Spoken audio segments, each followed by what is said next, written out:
Friends welcome to my channel Anushiva 2671. Friends నేను ఈరోజు రామ్మొలక పండ్లతో టమాటా పచ్చడి చేస్తాను ఫ్రెండ్స్. దానికి కావాల్సినవి బాపతి నేను ఒక పావు కిలో రామ్మొలక పండ్లకి ఒక 15 పచ్చిమిరపకాయలు నూనెలో ఫ్రై చేసుకుంటాను ఫ్రెండ్స్.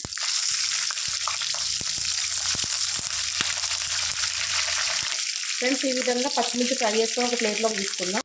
ఫ్రెండ్స్ నేను కడిగి క్లీన్ చేసుకున్న బాపతి రామ్మొలక పండు ఇందులో వేసుకుంటాను.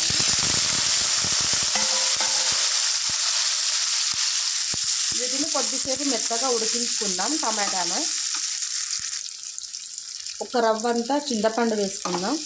ఇది ఆల్రెడీ పులుపు ఉంటుంది కాబట్టి కొద్దిగానే వేసుకోవాలి ఫ్రెండ్స్ చింతపండు, ఎందుకంటే ఇది టమాటా ఆల్రెడీ పులుపే ఉంటుంది రామ్మొలక పండు.